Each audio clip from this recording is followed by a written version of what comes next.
Before we get into the deep stuff, let's give some basics or some things I want to inquire from the others. Walk me through the Santa Fe Institute. What was it about the time of the math? And this was in the late 90s. So they're not going to hear me on this part, right?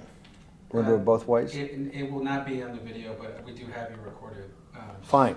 Remember, when you're answering on these questions, I'm not in the shot, and they're never going to hear my voice. So a little bit, you got to repeat in your answer, you got to repeat what my question was. Oh, a little bit. Okay. Santa Fe Institute.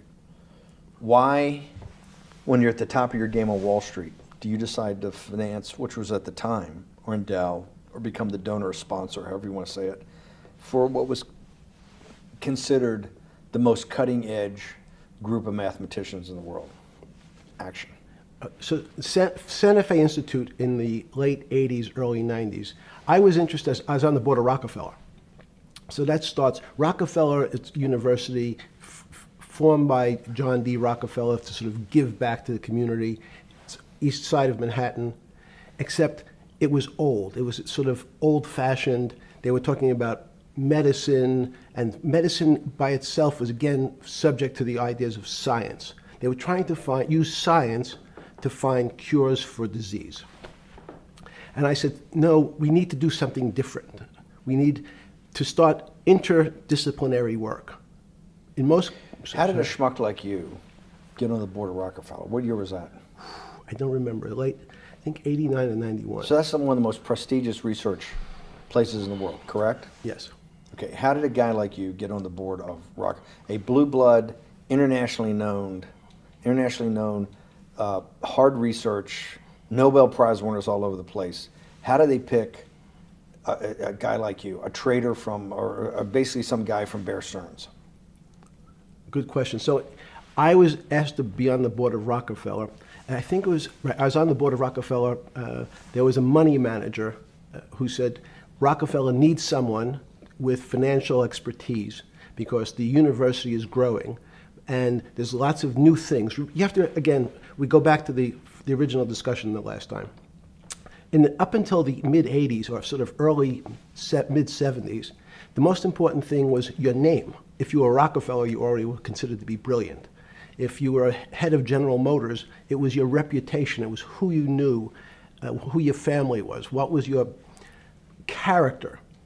And then in the mid-'70s, basically, if you remember, you probably had a calculator. It was very advanced in those days to have a Texas Instrument calculator, where it could, by putting in the numbers, it would multiply for you to do square roots. And that was the first, and everyone who had a calculator was already advanced on Wall Street. A simple calculator, almost like your accountant. The most important parts of business were really now going to calculations. So it's not only mathematics, but it's things that could be calculated. Reputation couldn't be calculated. I could give you, are you a 10 on a reputation scale, an 8? What does it mean to have a measurement of your reputation? We'll get to that later. But places like Rockefeller needed someone to say, look, we're entering a different world where numbers and the numbers of companies, portfolio management was going to be balanced, it was going to be statistical. Jeffrey, could you come on the board? Potentially sit on the finance committee, Nancy Kissinger and a bunch of other people. And David Rockefeller and I got along very well. He was this unbelievable human being. Respectful to everyone. He introduced his driver as his colleague, not his driver. He would never say, this is my driver. He said, it's my colleague. And David started to explain to me world politics.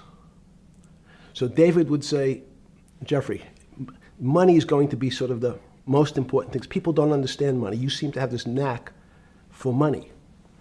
I said to David, tell me about your life. What was the worst and the best part of your life? So David said, when I grew up, everyone knew I was a Rockefeller. They didn't know that my father told me he would not leave me a dime. No money. But every time we went out to eat, me and my 5 friends in school, they would leave me the bill. They would expect me to pick up the check because I was a Rockefeller. And he said, I was chairman of Chase Bank. And he said, I remember like it was yesterday, one of the headlines in Time magazine said, David, please fire yourself. So he thought that there was a world that existed that would be a combination of both politics and business and leadership. What do I mean? He formed something called the Trilateral Commission. The Trilateral Commission is some spooky stuff. People said it was something, the Illuminati, there's some mystery about it, people that ran the world. It was politicians, but David said most countries, the politicians get elected for 4 years or 8 years, separate from the royal families in England or in the Middle East. Someone's there for 4 years and then they're not there anymore. The most important people to have stability and consistency would be businessmen. So he formed this Trilateral Commission of businessmen and politicians from 3 major continents. So it was the North Americans, the Europeans, and the Asians. So he said to me, would you like to be on the Trilateral Commission? Now, I was 30 years old, 32 years old. I said, great. And he said, well, you have to fill out this application so they have your bio. And I looked at the list of people, and it was Bill Clinton, former president of the United States, Paul Volcker, every great leader in America, the Asians, the Japanese, and with a very long description of their history. And they asked me to fill in what I would like to have written.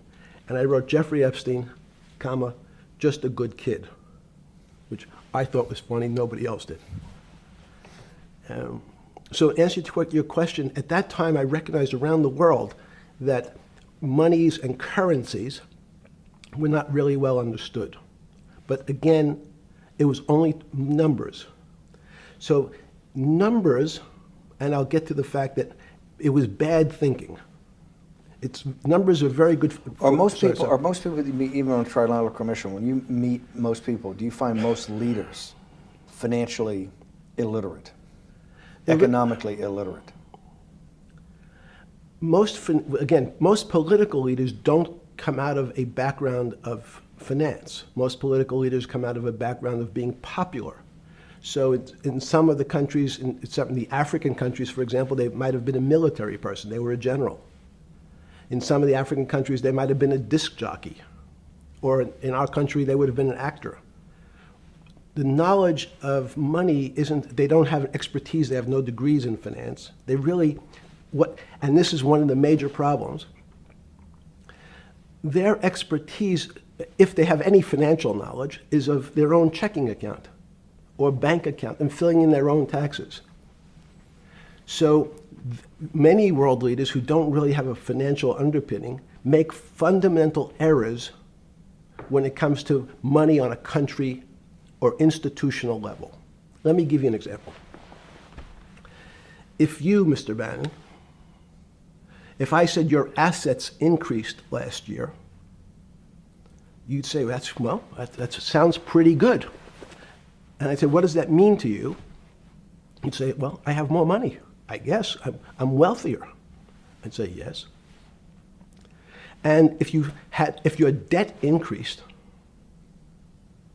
would you feel wealthier or poorer? You'd say, well, I don't want to have increased debt. I don't like the idea of that sound, increased debt. Now, that and world leaders understand when their assets go up, they feel better. However, institutions like banks, things that people don't really understand are financial underpinnings of banks. When I say your bank, Mr. Bannon, you have the Bannon Bank, you doubled your assets. Sounds good, but what does it really mean? It means people owe you more money. You don't have any more money. What? Yeah. A bank's assets are how much it is owed by other people. That's crazy. So if the bank goes from a $2 billion of assets to $10 billion, it means people owe it an additional $8 billion, but their assets have gone up. So the terminology of assets and liabilities is different for banks. It's not natural. And what most people, and you ask questions about world leaders, there's many people, I think your old boss Mercer understood, there's a fundamental part of money which is called fractionalized banking. And fractionalized banking is something that finance people understand, and the people on the street, and when I say people on the street, that's where I was when I started on Wall Street, would find it impossible to believe. Impossible. Why? Bannon Bank, I give you $1, just one single dollar. In our system of banking, I would say, okay, Steve, I gave you $1. How much could you lend out to your friends? And your natural reaction would be probably something less than $1 because I want to keep something in my pocket. The way our system works is if you as a bank are holding my dollar, you can lend out an additional $8 or $9. No, it's impossible. I only have $1, Jeffrey. We have something called fractionalized reserves, which is if you have 1, you can lend out 9. That's the way our system works. And so not only do world leaders not understand banking, but the man on the street, my father who worked in the park department, it would be beyond his imagination that people could lend out more money than they actually had in their pocket. Next question. But how did this, in understanding that, when you get on something like the Trilateral Commission, you're on the board at Rockefeller, which is the most advanced research. You get brought into the Trilateral, which is the elite of the elite. How, since you're only at that time 30-something years old. 8 years from teaching at Dalton, right? You're a Dalton. No, 10 years. 10 years right. teaching at Dalton. Yes. Walk us through.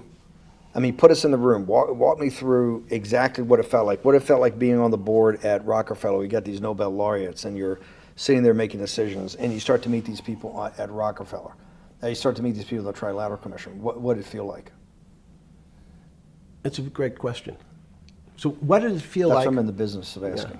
Yeah. What did it feel like meeting some of these people like Kissinger or Rockefeller? And those are two extraordinary people. But in general, I think the question, the people on Wall Street, I tell the story, the first day, one of the first days when I was in Wall Street, someone said to me, would you like to buy ATV? And I was looking in the brochure and I couldn't figure out what stock had a symbol of ATV.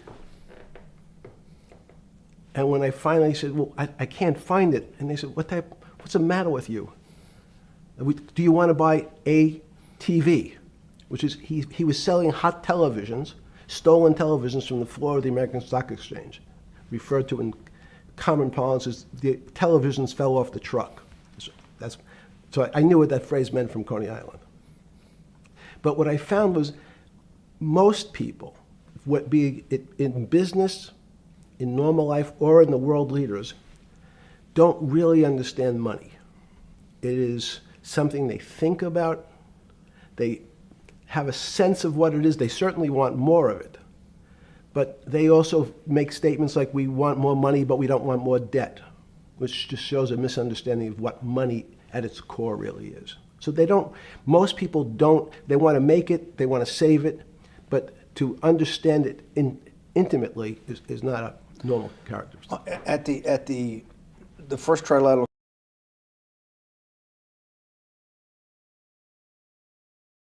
or something? Yeah, good. You're good. Just give me approximate. You joined the Trilateral I Commission. think it might be And we'll be able to show we'll pull down the chart of where your name was, but just give me roughly when it was. I think it could be 90. I don't remember. Okay. Let's say early 90s. Yes. When you got on the Trilateral Commission and had the first, do you remember where the first meeting was? It was in Tokyo. In Tokyo. And at what hotel?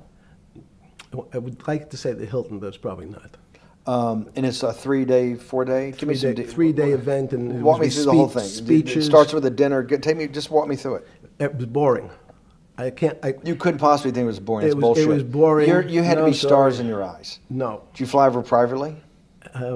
Yes, but it wasn't my plane. So it didn't count? No. You fly over. Yes. And And it was who were the first? Like when you first met those leaders, you had to be wowed. No. You're 10 years out of Coney Island. No, I'm not wowed by people of position. I'm wowed by people of great ideas. And I don't care if it's the bus driver. I don't care if it's the student I had who has teeth coming out Well, every these guys direction. have to have great ideas. They're the leaders of the three great continents of the world: North America, Europe, and Japan. No, many of these world leaders become world leaders because they're popular and they were able to get votes or they were able to convince people to vote for them. I learned later. Many of them were just good at what they did in terms of politics. Remember, world leaders are politicians in general. They're not scientists, they're not intellectuals, they're not great thinkers, they're great politicians. At the first Trilateral Commission meeting that you remember in Tokyo, sometime in the early 90s, do you remember what were the big issues of the day that they were talking about, and what did you think about it? Yeah, in fact, it was funny because they were talking about inflation, and they were worried that what would happen, how do you control inflation? And as a mathematician, I didn't understand the concept. I don't understand the concept today. How's that possible? Well, when you talk about most things to do with money, money is meant to be local. It's US dollars. Then I understand what it means. If inflation, it means my dollar today inflates, and it doesn't buy as much as it did a couple of years ago. The prices go up.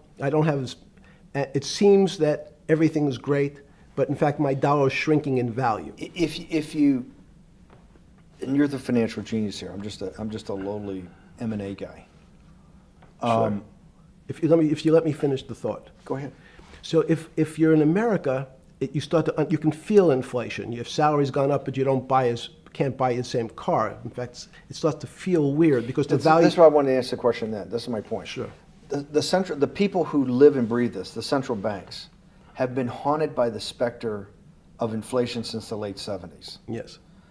First off, tell our audience, how did that happen? The two great financial events in the 20th century, I'm not going to get to the 21st, were the great inflation in Europe after World War I, the Great Depression, the hyperinflation in Germany that led to the rise of Hitler, and then this inflation in the mid-70s. Before you go to explain inflation, why is this specter of inflation always the central thing in central bankers' minds? Because it goes back to the first concept I said, the weird concept of fractionalized reserves. The system is not well understood. And most systems, in fact, are not well understood. We don't know how our digestive system. Stop. This is I impossible. understand. This is impossible. The world banking system, the world currency system, the world monetary system has to be so well understood by the Greenspans of the world and the Bernankes of the world and you, right? The currency traders, the guys making billion-dollar bets every day. The legendary guy on Wall Street in the late 90s, Salomon Brothers. Lou Ranieri? No, the guy that wrote the money. Michael Lewis? Liar's Poker? Yeah, Liar's Poker. Who's that about? That great trader. Lou Ranieri. No, it wasn't Lou, the guy that ran the desk. Yeah. That eventually ran the hedge fund that went long-term capital. Yes, I don't remember. Who's the guy? I want to say, I don't remember. Yeah. I'm sorry. Lou Ranieri is big, but those guys have to understand the system perfectly. No, they don't understand the system. They understand the local part of the system. So, for example, why is not only inflation, most bankers are terrified if the public understood that the bank really doesn't have their money at any one time. One of the things during the Depression, there were runs on the bank. The reason the banks don't keep much money in the actual bank is they assume that not everyone's going to want their money on the same day. So it's not really the fear of inflation. The fear is a run on the bank. Everybody wants to take out something that doesn't really exist. Inflation is tied to interest rates. It's a more complicated example. But when your money doesn't buy the same amount of product this year than it did last year, if it buys less and less, like it happened, you used the term hyperinflation. There's certain countries that are not managed well, like in Africa at the current, a $100 billion bill, $100 billion bill in Zimbabwe is worth 1 American cent. That's the perfect example of hyperinflation. It goes up, it doubles every day. So people are afraid that their value in the system starts to break down. But so if I said to you, does your doctor understand your body system? You'd say, well, I hope so, because I want him to keep me healthy. But you could have a kidney infection, you could have a heart attack, you could have a broken knee. There's lots of pieces of this system. And in fact, when you ask the question, very few doctors understand your entire body. There's a specialist for your knee, there's a specialist for your polynoidal cyst, there's a specialist for your head, and now we have specialists in different areas. So and I'm going to get to your first question about Santa Fe Institute. The world economy and your body are both comprised of little systems interacting with each other and making one big system. This is what's stunning for all the little guys out there, the populist movement, the little guys that haven't had a pay raise in 30 years.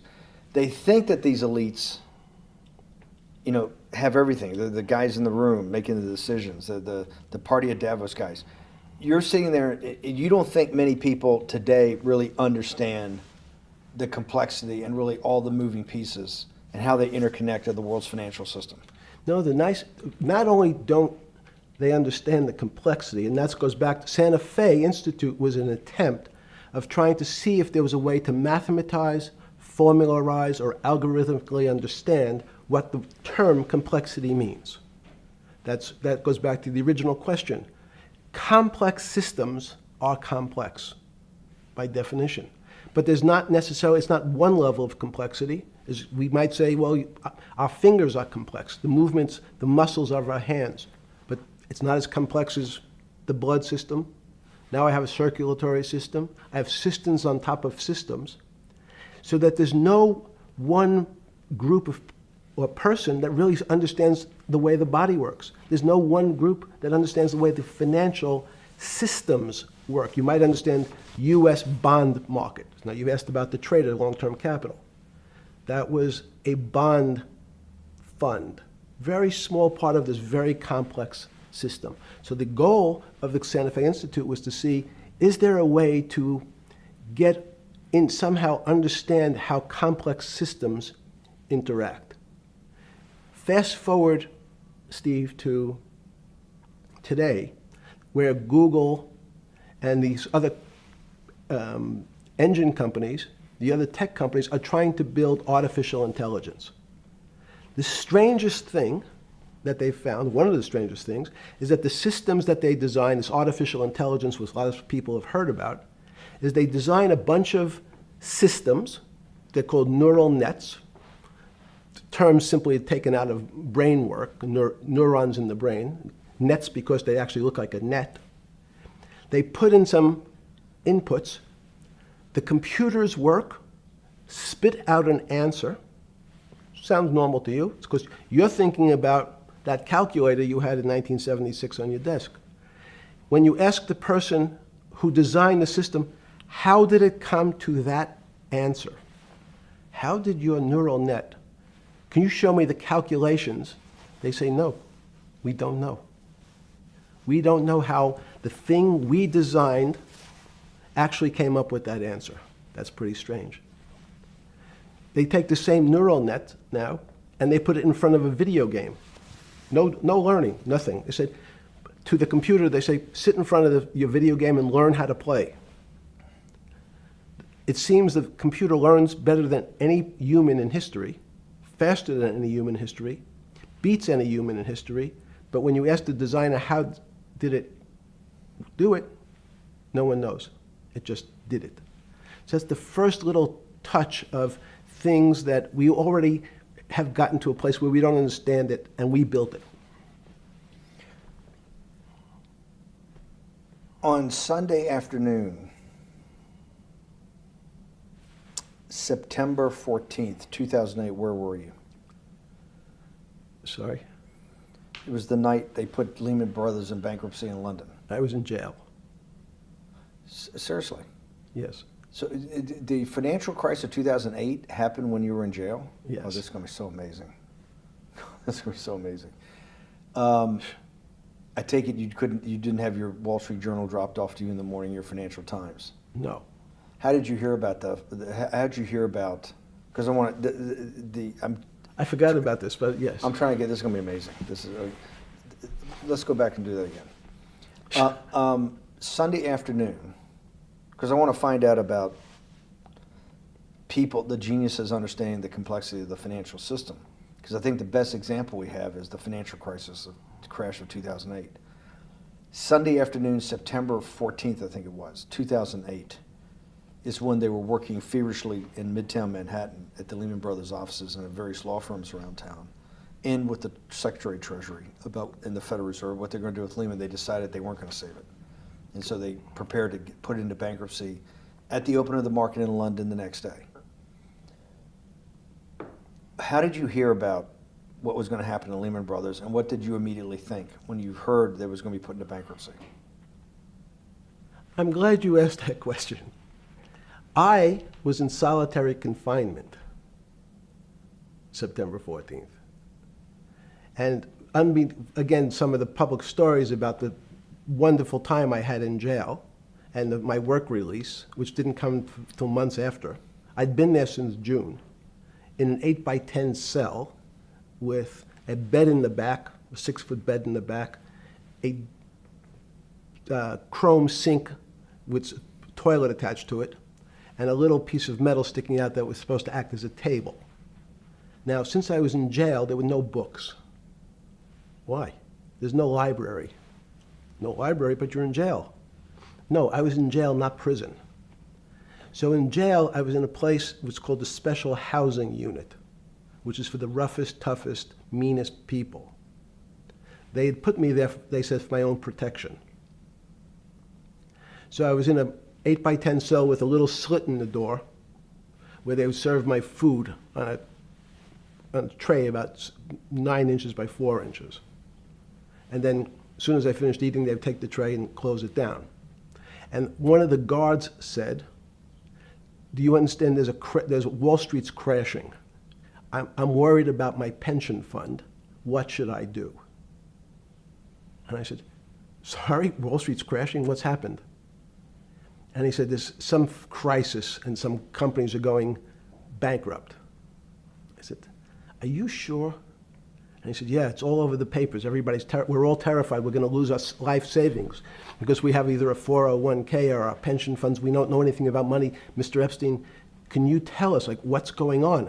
Am I going to be able to afford my children's education? Am I going to be bankrupt like this company called Lehman Brothers? And there's another company in the front page today called Bear Stearns. Oh, no, I said. Why? Because that's the company I was a partner in. And in fact, that was a company I had a very large investment in. So, as a great story, I didn't have my Wall Street Journal, but in the early mornings, you're allowed to make 2 phone calls, collect. And when you pick up the phone, you can dial a number, and when the person picks up, they say, you're getting a call from the Palm Beach County Jail. Will you accept reverse charges? And the person either says yes, and the call goes through, or the person says no. The person I had called was Jimmy Kane, the president of Bear Stearns. And I said, tell me what's going on. And so that my knowledge of the financial crisis happened with Jimmy, who was at the center of the storm, telling me about what Lehman had gone under, and they were trying to figure out a way, should they bail out Bear Stearns? Did it strike you at the time of the mess you had made of your life to be in a situation that you're one of the greatest financial minds in the world, looked at by world leaders and asked your thinking by the most prominent and important people in the world, and here you are in solitary confinement. You got to make a collect call to somebody. Did it strike you at the time how how all the threads of your life had come together and put you in a position, or you had put yourself in that position? No. So it never struck you when you had to make one of your 50% of your collect calls that day, you call the president or the head of the CEO of Bear Stearns. The biggest financial event in your life is taking place, of which one, every important person in the world would be seeking your opinion. Number two would be a once-in-a-lifetime opportunity to apply your craft. Number three, it would be a once-in-a-lifetime opportunity to make money if you were smart, and obviously you're smart. You're telling me here, truthfully, that it never hit you at all of how you'd ended up in a place where you had to make a collect phone call from a jail cell that was 6x9 with a steel bed and your food being passed in through a slot. The question you want to ask is, who was the other call to? Okay. Who was the other call to? The other call was to my friend at J.P. Morgan, who was then, I didn't know it at the time, trying to buy Bear Stearns. So at one point, I had two phones. It was difficult because they're afraid people are going to hang themselves with the phone cord. So they don't actually come together and they're pretty short. So I was actually going between two phones talking to Bear Stearns and J.P. Morgan at the same time. So I found it amusing.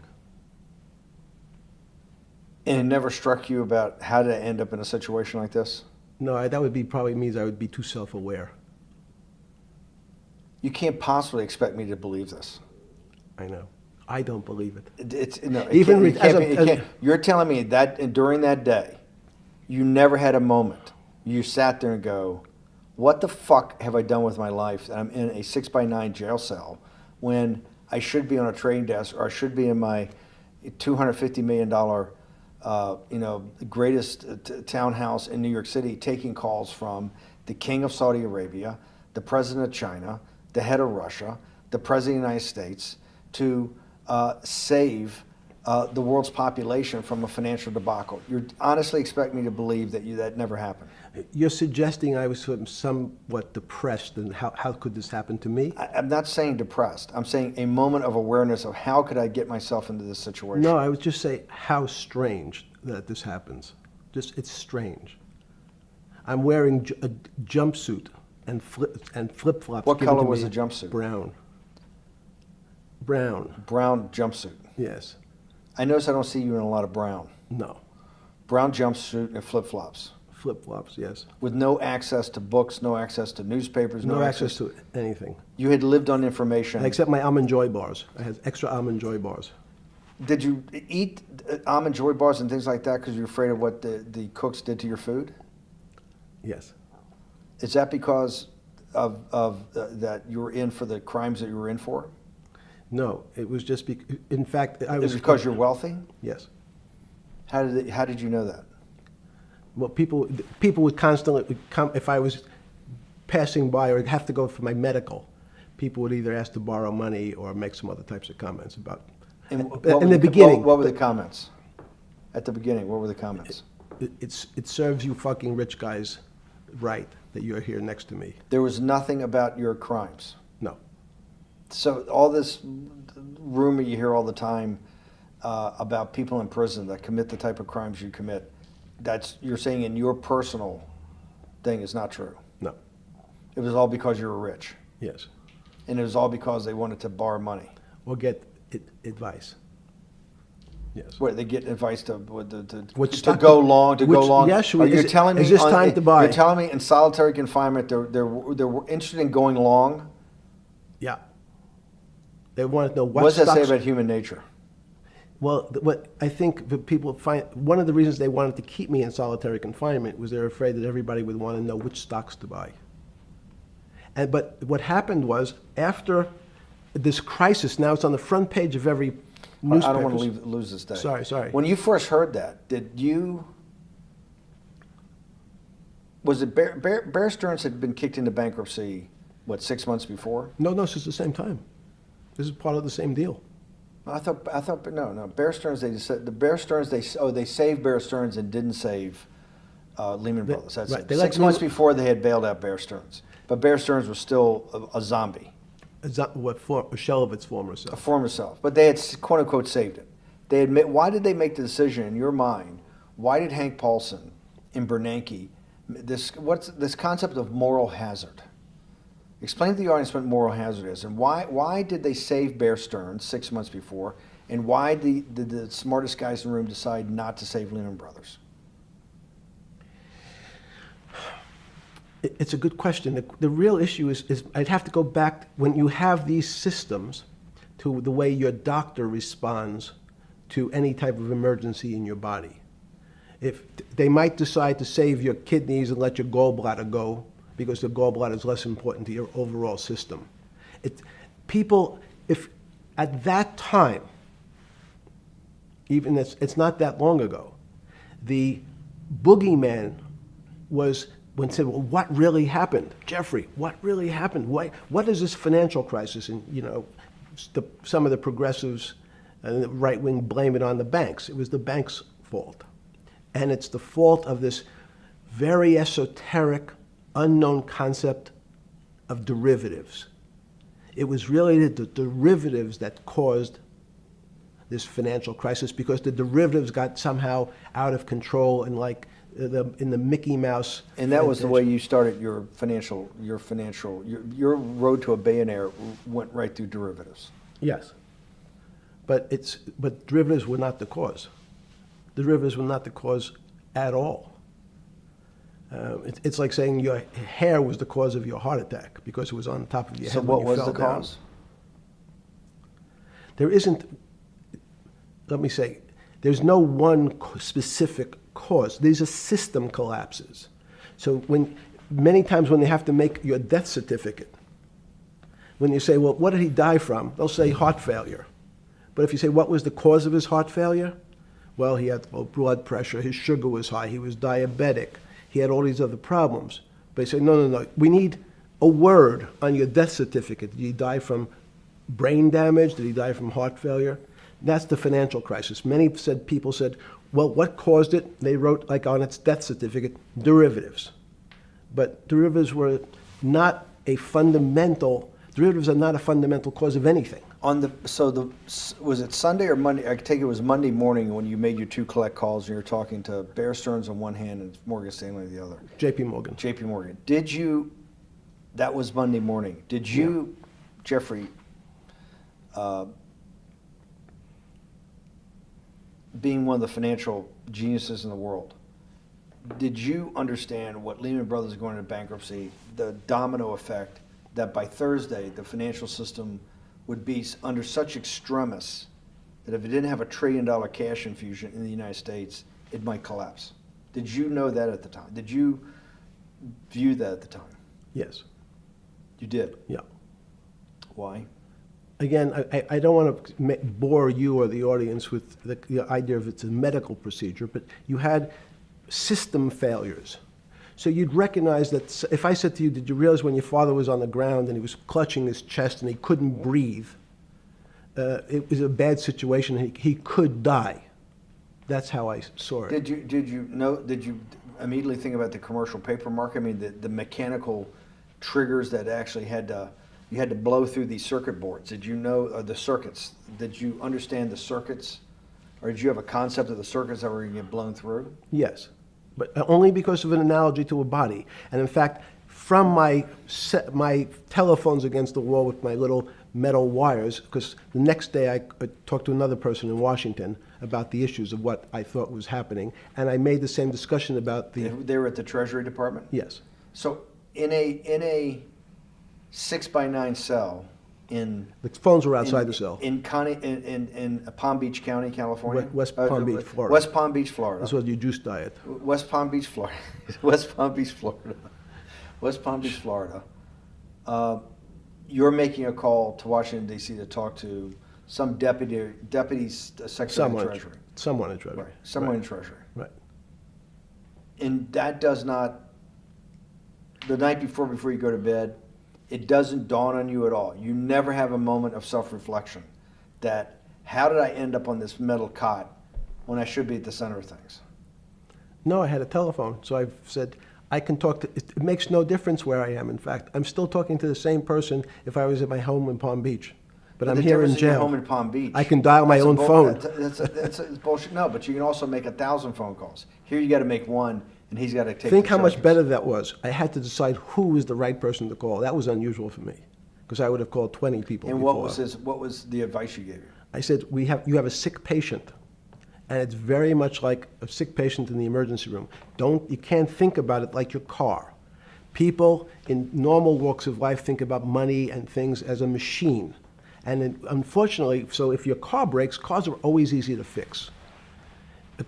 My jets, my cars, if it breaks, I know it can be fixed because it simply follows the same pattern. If this part breaks, you replace the part and the thing works again. People and the financial system are not machines. They can't be fixed the same way. You can't simply take out put some more juice into the commercial paper market, and that's like replacing the carburetor on the car.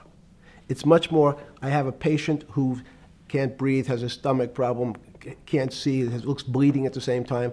What do I do first? I have to think about it as a system. Where's the most logical place? What's the most dangerous place? If your heart stopped, we have to start your heart again. In the equivalent to the money market, why do I have to start your heart again? I need to get your blood flowing. If your blood stops, you're dead. If liquidity, which is the equivalent of blood in the financial system, dries up. Once liquidity is basically cash, putting cash into the Forget system. about what it is. Okay. Liquidity is liquidity. It allows the system, it's the blood of the system. You need to pump blood hard into the body of the economy to keep it flowing.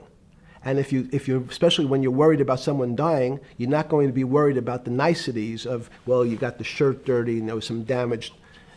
Pump in that blood, keep that heart When you pumping talked to the person in Treasury on Tuesday, the 16th, did you get a feeling as you were sitting in your 6x9 jail cell in West Palm Beach, Florida, that they were on top of things? No, you can't. It's impossible to be on top of things. There's no such thing. It's, again, the doctor watching the patient die. You hopefully have some confidence that he's seen it before. He recognizes that there are some steps he has to take first before he bandages the guy's finger or worries about what shoes he has on. So you hope that the people in charge, your doctors who are working on the emergency patient, have enough experience and, frankly, judgment to try to keep the patient alive. Did you think that they had those things, patience and judgment? They had pretty good judgment, and you needed a lot of luck, just like in the dead patient. You need to, hopefully you put that blood in and it's not too late. And you make some mistakes, but you have to know you're going to have to give it a shock. In the run-up to the September crash of 2008, Yeah. I guess you weren't occupied with finance. That whole summer, how long had you been in jail? Went to jail June 30th. So the entire summer. Yes. Before you went into jail, you were still very active in the financial markets. Yes. When I say active, you trade currencies every day, you trade stocks every day. When people, I don't do any. Someone like you, or you give advice to people to trade stocks or trade currencies. I don't trade every day. I think that's, like Woody Allen said, you can't beat the bank. So I try to pick my spots. George Soros picked his spot when the pound collapsed. This would have been a great money-making opportunity that passed me by when I was in jail, but that's not how I think. In the run-up to that, in the spring of 2008, that's when Bear Stearns got in problems, I think, in the spring of 2008, and they decided to bail it out. Did the Bear Stearns guys talk to you for advice at that time, in the big crisis in Bear Stearns? No, but see, again, unbeknownst to most people, and it's easy to blame people for the financial crisis, like you'd blame someone for giving your father the drink before he had his heart attack. But what really happened, the real enemy of the finance system was Bill Clinton. And if you ask me what and who caused the financial crisis, I would tell you it was Bill Clinton. Because of what Bob Rubin and he did to deregulate the financial system? No. Because as of the last time we had our 60-minute interview, you talked to me about home ownership. and you asked me whether everyone should own a home. And I told you, no, it's too risky. So the financial collapse of 2008 is because of hardworking African Americans, Hispanics, and whites who wanted to have a ownership stake in the society that all rests on their shoulders. They're the culprits. No, not at all. Okay, then I didn't say they were the culprits. I was pretty clear it was Bill Clinton. Okay. Why was it Bill Clinton? Because Bill Clinton wanted to get votes from those people. And he sold them the idea that instead of renting in a house, and historically the values of houses have gone up, and he said, you guys in these local communities who haven't been able to afford a house before, I'm going to show you a way. I'm going to give you a way because I'm sure I'll get your vote that you can own a house because I want your vote. So what we're going to do is I'm going to let you buy a house, Mr. Bannon, when you really, you're right on the border, maybe, or not even on the border. Your credit is not good.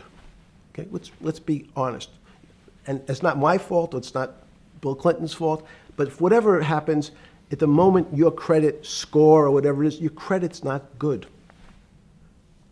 Now, normally, you come to me and want to borrow money, I'm a bank, and I say, I'm sorry, Mr. Bannon, I can't lend you money because your credit score is not up to where it needs to be. Hopefully, if you work harder and clean up some of your problems, it will be. But no, what I say to you is, I'm going to figure out a way to lend you, not give you. I'm going to lend you money anyway, though you don't have a good credit score. And don't worry, I'm going to get rid of the term that you don't have bad credit. Bad credit sounds pejorative. You don't want to be a person. Sounds judgmental. Yeah, it sounds judgmental. So what we're going to do is we're going to call your credit situation subprime. Oh, nobody knows what that means. Subprime. That means prime is good credit. Subprime is not good credit, less than good credit. So we'll call it something that people really won't follow, and we'll tell you what. We're going to have people lend you money, though you are a subprime borrower, and I will figure out some government agencies to guarantee your loan, though I don't think you're a good risk. So the banks say, no, no, no, we don't want, initially, the bank said, sorry, this is too risky, Mr. President, for us. We're in the business of managing risk. It's not our money. It's the hard-working people's money sitting in our bank. We can't lend to people whose credit is not prime. You're asking us to lend to people who are subprime. And he says, here's the key, if you don't, Mr. Bannon, I'm going to make sure the Justice Department charges you with discriminatory lending because you refuse to lend to my subprimers. In business terms, you should never lend to. But what we'll do is I'm going to form an agency called Fannie Mae and Ginnie Mae, just another agency names. They'll guarantee your loan. So don't worry. Don't worry. You don't have to pay it back anymore. Even though and maybe you don't even have to work as hard anymore. That's probably a harsh statement, but these players, these two big firms, Fannie Mae, will guarantee the fact that that bank will receive its money. Now, the bank says, wow, best deal in history. I refused to lend to Mr. Bannon, but now he has the big brother, his Uncle Sam. He went to his Uncle Sam, and Uncle Sam says, I'm guaranteeing it. The bank says, I want everybody. Give me as many people as you can give me. Because Uncle Sam is the best credit in the world. Not only it's the United States government. We'll take it all. We'll take as much subprime as we can handle. Because it's the best investment for the moment. It's a strange investment because it has politics that has inserted its way into the numbers. Politics doesn't belong in the markets. But now we're going to have, I want the votes, we'll make guarantees that you who can't get a house normally will be able to get a house from the bank. The bank says, this is the best deal in history. We will package 100, 300, 1,000 of you subprimers, and we'll sell it off to somebody else. And the whole system becomes mired in subprime mortgages.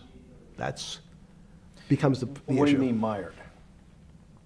There's just Well- too much supply. It's a supply-demand problem. You get too much supply. No, it's a very good question. What does too much supply mean? Well, then you get to people, go back to your first question to me. Government leaders. Government leaders know if they're good, and they can do mathematics, they can balance their checkbooks. So certain people in Congress said, well, how do you value these subprime mortgages? The banks say we've been valuing them the same way we've always valued them for the past 20 years. The accounting firms, there's something in this country called GAAP accounting, which is a standard type of accounting. And we account for them the same way we've always accounted for them. If we paid $1,000 for your mortgage last night, when we put it on our books today, we're going to say its value is $1,000. It makes sense. I paid for it what's its value? It's $1,000. That's what I paid for it last night. No. The Congress people said, that's not really a good answer, you know. That doesn't give us confidence that you know what you're doing. Because what happens if you have to sell it tomorrow morning? Something's happened and you have to sell it. Remember, there's a concept of stress tests. Would you be able to value it at what you paid for it the day before? And Wall Street says, that's not the way you can think about this. This is crazy. We always value things at the cost from the day before.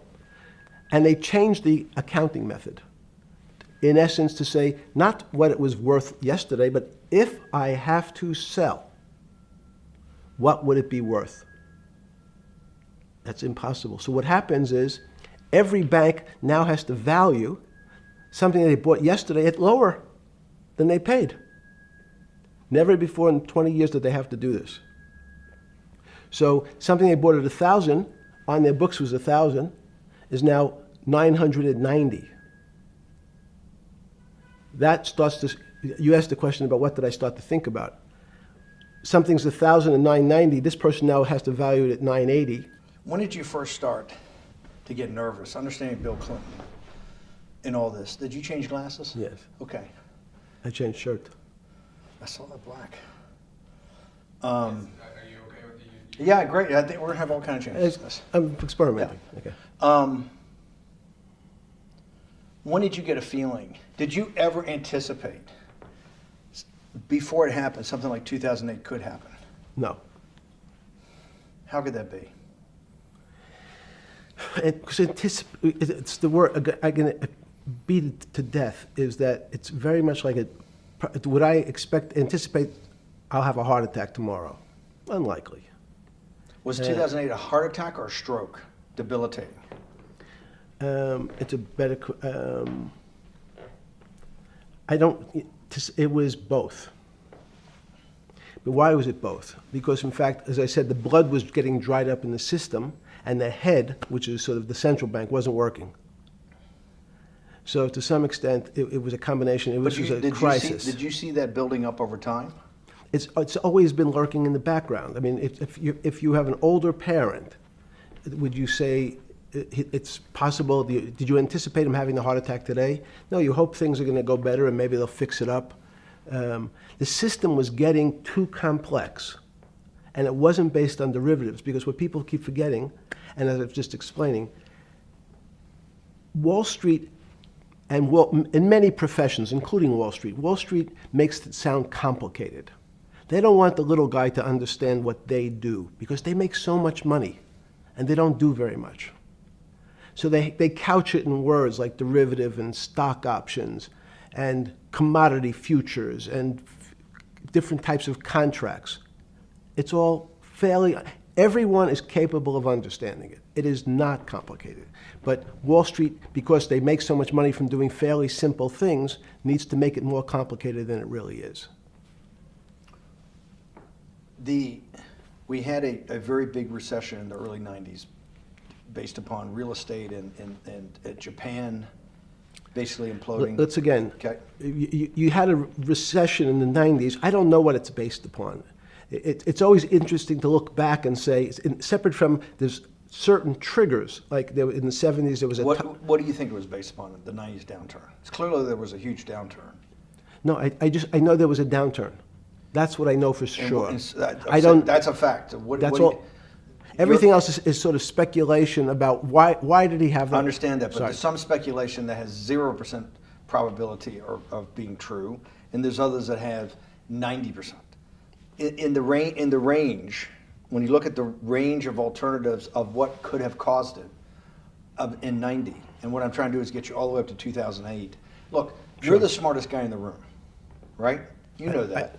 Do you think there's anybody in the world today?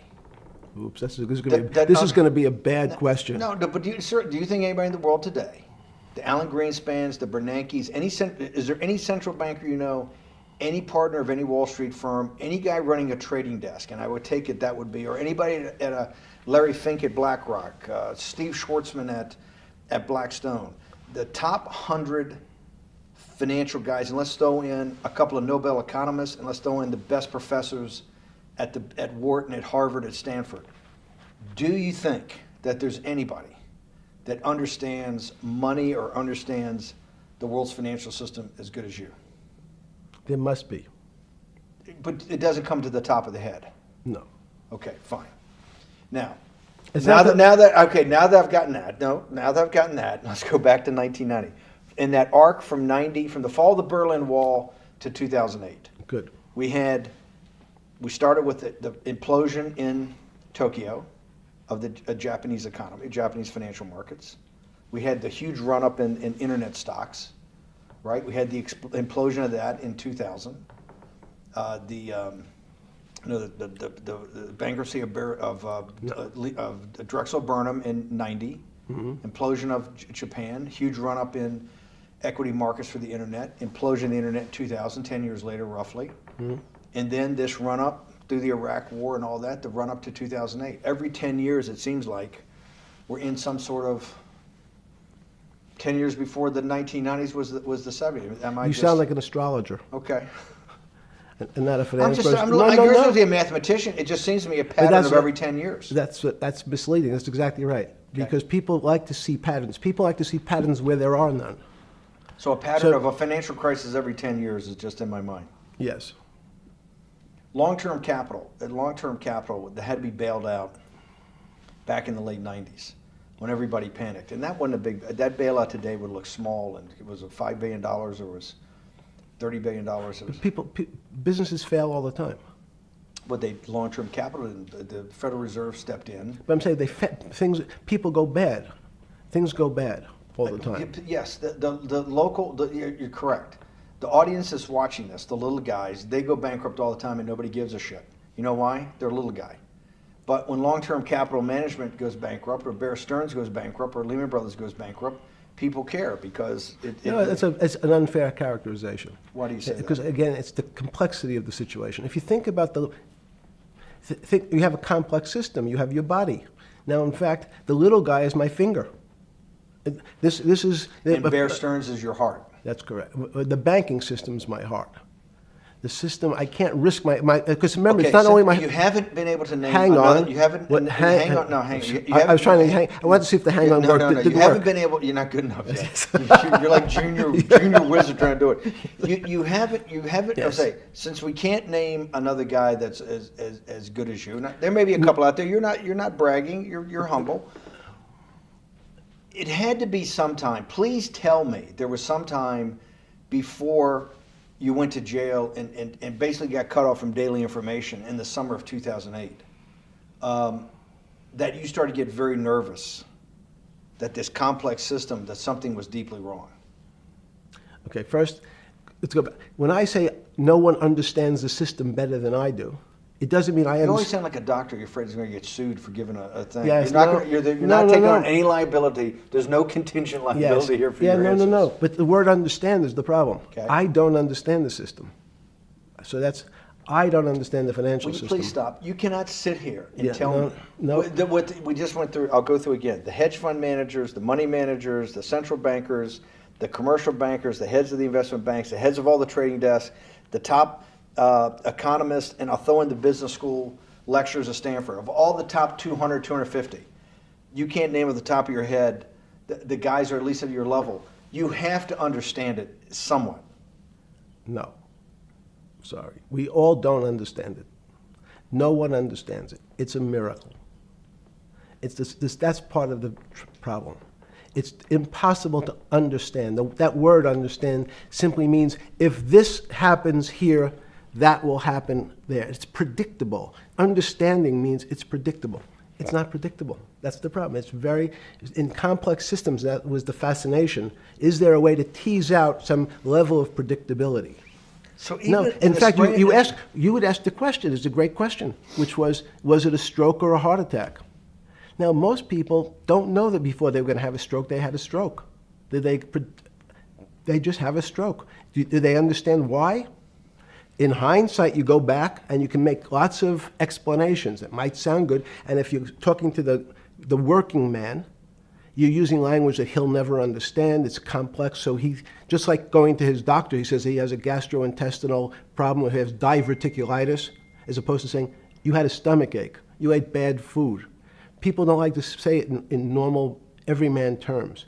The system had a stroke, and we don't know why. But you just, okay. Hardworking people, and there's a great social benefit, would you not agree, with having people having ownership in the system? When you say ownership in the system, it doesn't mean. Let's start over. Okay. So flip Sorry. over your phone too, because Yes. I don't want anyone to see Yes. on your phone. So maybe flip it down or something. Yeah. Yeah, who knows what the fuck comes up with that phone? That's correct. We don't want to send you. KSA. I can't not believe I've got the magic moment when you're in fucking prison or jail, wherever the fuck it is, It's in crazy. solitary. Now, there's a funny part to that we missed, which is So said. go ahead, tell it. The funny part is what you asked me. Is there anything funnier than that? No, For black humor, it's I don't make any black comments. Sorry. You asked me what I was wearing. That's right. You're too wrapped up in the Me Too movement. Yes. So I was wearing a brown jumper and a brown pair of pants given to me by the jail with the word trustee on the back. Because you had qualified to be a trustee? Well, the funny part was it was spelled Trusty. So I wasn't really sure. I'd been a trustee in many different operations, but it was the first time it was actually printed on my back and spelled incorrectly. Probably had a higher level of being a trustee at that than you had at all the boards that you were trustees, right? Yes, right, because as the trustee meant you get two devices to clean your toilet as opposed to one. Yeah, but it also meant that you had some sort of personal fiduciary own responsibility for oneself, right? In the jail? You mean? Well, that's what being a trustee is. That's where they give you two. Yes, you get two cleaners. I was a trustee in the jail because I was able to teach some of the kids to help them get their GED. So that's how they gave me a trustee job. There's no time. I got to go back to this because I'm like a dog with a bone in this thing. Yes. You can't. There's something deeply fucked up with you. At least something. Well, we know there are things deeply fucked up with this. You will get through in this film, Right. but you cannot possibly sit there knowing that you came from nowhere, knowing that you went to the very top of what is considered outside of science and maybe physics, the thing people most admire because it's like alchemy, understanding high finance. To sit there in what will be the defining financial crisis of our time, like Black Friday and or Black Yes. Monday, whatever it was, in the Great Depression, and be there at that exact moment, triggered in part by a firm that you used to be a partner in and knew intimately well, and it created much of your initial net worth because of, and know that you couldn't, someone who lives on a phone, right? Yes. Because you do live on a phone, right? Correct. You had to make just 2 collect calls. You cannot tell me sometime during that day you did not have that conversation with yourself of how the fuck did I do this to myself to put myself in West Palm Beach in a 6x9 cell with a metal fucking bed with a brown shirt that said trustee spelled wrong. So did I find it amazing that I was there? That's a Not better- amazing, and I don't want to say it was not Nope. funny. Oh, I thought it was. It was- I wasn't funny. Right. But Not I- amazing. no, it was incredible. Incredible in what way? This- Incredible, like how do I do this to myself? No. It's as incredible as me sitting here in this house. They're both just 2 sides of the coin. That's how I think about it. That my life today is incredible. Do you consider yourself a stoic? No. I consider myself a hermit. Stoics are not very happy. Being a hermit then, being in that 6x9 cell, being in the cell qua the cell was not the problem, right? Correct. What was the problem? Eating the almond joy bars. Because you couldn't eat the food. No, right. And but remember, my life is. Did that ever strike you that I can't eat the food because somebody might have done something to it? I gotta live off an almond joy bar, 1 a day or 2 a day or whatever. How many ever sneak in a day? No sneaking in. Your 1 almond joy bar, it did not hit you at some time? How the fuck did I do this? No. Let's go back to the spring of 2008. Were you so wrapped up in your personal issues at the time you were not spending enough time on the financial markets, or were you deeply involved in the financial markets like you normally were? In No, the spring I was involved. So we're saying that the smartest guy in the room didn't see it coming. No, of course The not. bankruptcy of Bear Stearns, you just thought was a Bear Stearns problem. You didn't see it as systemic. I know you keep harping on it, but it's not. Because you're a mathematician and understand systems. I- It seems that anybody that understands that they had a systemic problem, you would at least be the first on the early search radar. If you're not going to see it, then I'm really afraid, because that means that I always assume there's at least a set of guys out there that have some sort of sense that something's not right. Imagine the guy who has a stroke or had the heart attack. When you ask him, did you feel funny the day before? He's going to tell you, yeah, I didn't feel right. Something was off. I didn't feel right. I had my stomach was right. I felt a little dizzy. I felt a little weak. But if you asked him that day before, do you think you're going to have a heart attack tomorrow? He'd say, no, I just feel a little weak. I'm a little dizzy. My stomach hurts. So these systems, and that's the issue of complexity. What complexity says is that, in fact, everything seems to go along, and people have seen it. One of the great examples of complex systems is sand dunes. In fact, the sand keeps building up. People have seen some, and all of a sudden, one more sand drop, and all the sand starts running down the hills. That's the way I see the financial market. When you funded Santa Fe in the early 90s or late 80s? I believe it was early 90s. I can get back to you. But early 90s, Santa Fe was funded for the study of complexity theory. It was studied with math. So let's back up. So why did I buy a ranch in New Mexico in 1993? So that gives you some sense. So I would have funded it in 1990. Los Alamos, which was the high energy lab up in New Mexico, was losing all its scientists. And They were Los closing- Alamos, it was where Oppenheimer and where a lot of the nuclear weapons program, the bomb. That's original when the bomb. Manhattan Project. Manhattan Project Yes. was Yes, sir. as Los Alamos, and you bought your property out in New Mexico to be near that? Yes, because the scientists were going to be, they cut the funding for high energy physics. But the people who worked in Los Alamos would still be in the Santa Fe area. They cut that because this was the Cold War dividend, right? I don't remember exactly why. It was because, again, people thought that physics and high-energy physics really wasn't that important. Because that was about nuclear weapons. No, it was because they decided, which may be not right. This was the same time that Murray Gell-Mann came up with the term quark, Q-U-A-R-K. He picked it out of an old poem, the word quark. But it was mysterious. So they were starting to understand in the 90s that our world of the physics world, there was things that were just unexplainable. They called it strange things. You gave it a name. You gave it some characteristics. You called it had charm. It was one of the terms. It had a charm. It had a flavor. It had a color. But no one, Mr. Bannon, understood what it was. Just like the financial system. And you wanted to investigate that. I wanted to see if we could build tools so others smarter than me could help investigate it. And that was the beginning of your concept of the Santa Fe Institute. Yes. And Santa Fe Institute was founded to do study in this type of... Can these areas of strange things be described by some form of mathematics? So that's what I'm trying to get at.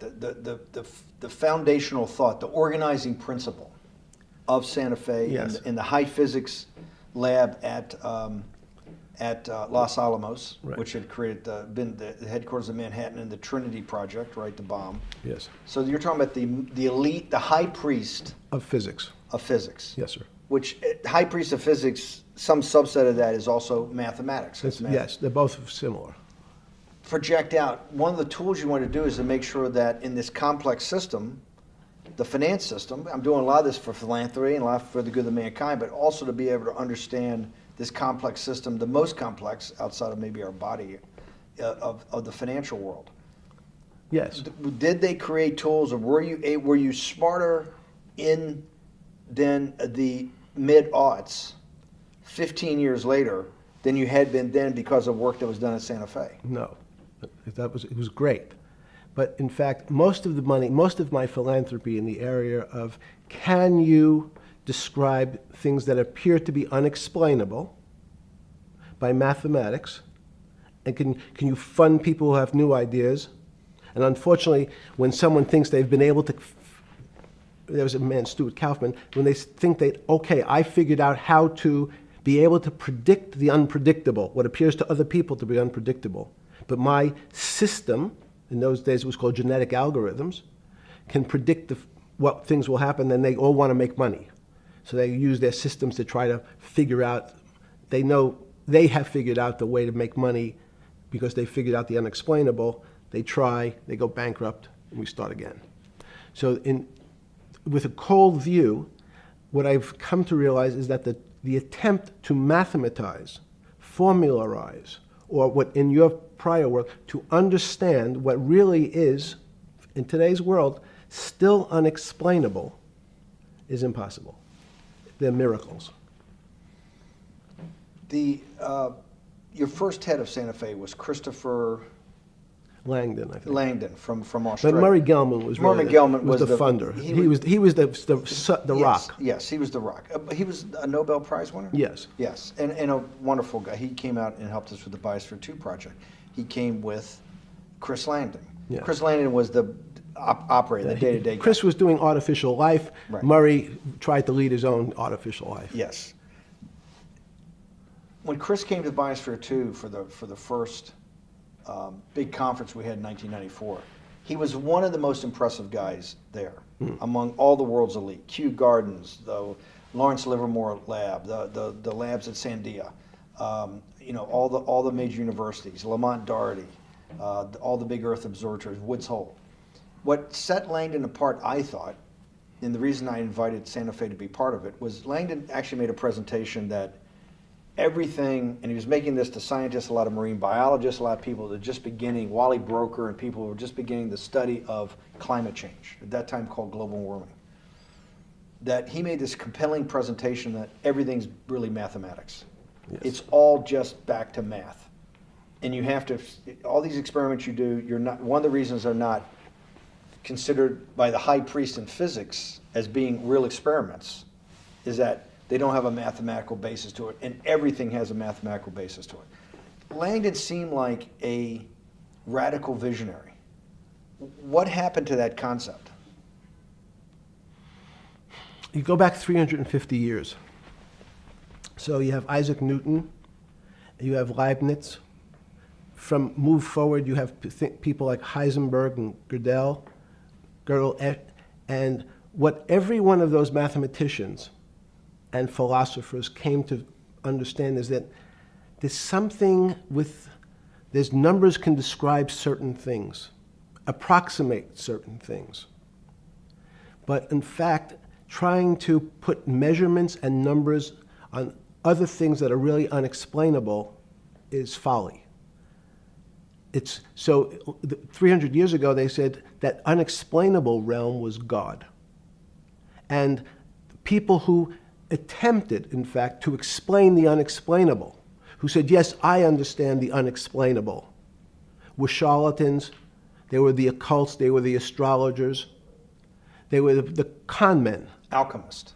Yes. Well, no, alchemist was, in fact, they believed that there was a way to transmute one metal into another. In fact, they always wanted to see if they can create gold. There's no reason, if you think about it, they recognize that one metal is different than another metal because it has some additional pieces to it. It has additional neutrons or protons or electrons. So because they thought it was a machine, they believed it was a machine, if I can take 5 protons and add 5, that gives me 10, I should be able to get gold. Move everything around inside these systems, the molecules transmute one molecule into another, and if this molecule I've transmuted it into is gold, I'm a rich man. It's back to money. But there's something strange happens.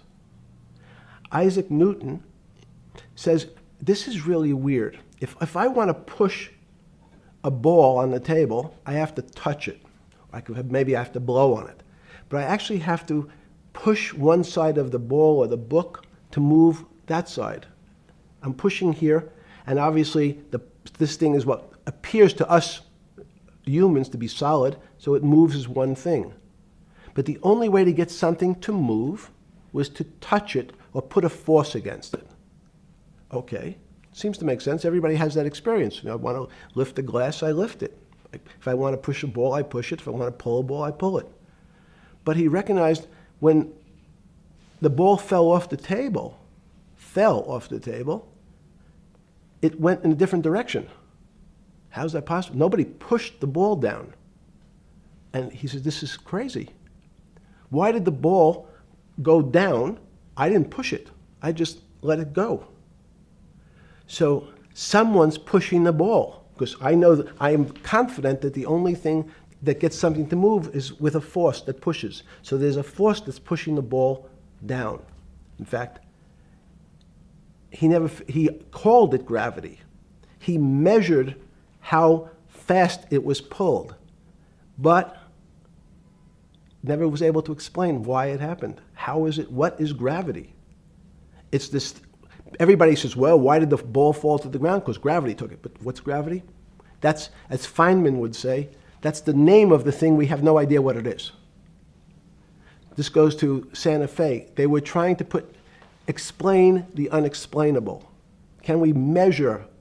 Can we figure out a way to predict the stock markets using these types of chaos complexity? Before we get there, let's walk back through it. Let's go back to Newton.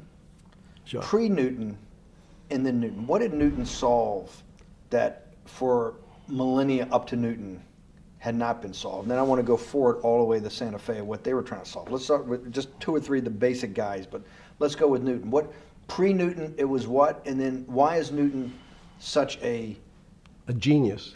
In such a in the, I think mathematically they told me one time, I've seen there's been 115 billion people roughly that have lived on the earth. And of that 115 billion, Newton. Are you sure that's a number? That sounds a lot very high. We only have 7 now. I think in the history of the earth, I think I'll pull up the stat for you, but I think it's 115 billion people. They figure that probably is inflation. That's why you have lived on Earth. But he's one of the handful of the most important. What did he solve for? Why is he so important for how we live today? And then we want to go through Leibniz and the other, 2 or 3 other major ones to get us to Santa Fe. Well, it's a long journey. This is the heart of what we're trying to do. Let me take a bit of a detour just Okay. a second. What if you went to high school and the last year in your high school, you took calculus? So Isaac Newton sort of invents calculus. Well, that sounds invents, mathematicians. To torture seniors in high school before they graduate. Yes, but obviously, no, yes, the answer is yes. Certain people could never do calculus. Why is that? Why is calculus why is that the dividing line between, to me, people who can handle that and can go on to do certain things, and people just hit the wall, even if they know math? It seems to me that that calculus is the thing that changes. It bridges. That's because it's about the theory of change and the theory of how things change. It's a great question, but in fact, what calculus does is it's somewhat philosophical. That's why mathematics is Newton wasn't a mathematician; he was called a geometer. That's what they used to call themselves. They understood geometry and numbers. But there's an old conundrum where it says during Pythagoras' days, Zeno's paradox it's called, where they said, well, if the wall is 2 feet away from me, and I take one step that's halfway to the wall, that'll be 1 foot away, and if I take another step that's half again, that'll be half a foot away, and then a quarter of a foot, I could walk forever but never touch the wall. Doesn't sound realistic, doesn't make any sense in our real lives of the physical. But what Newton understood is many problems were like that. Many things approached the wall, or in calculus, approached the limit, but never really reached it. So he said, it's okay, you don't have to reach it. We can do lots of the mathematics as if it was so close, it was almost there. And we could do lots of mathematics almost being at the limit. And this is really important, Steve, for today. Because most of the science up until today was things that are starting to approach the limit.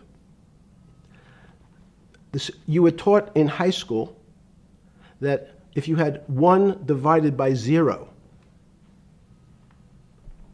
if you remember your high school algebra, you were told, what's the answer to that? Is there an answer to 1 divided by 0?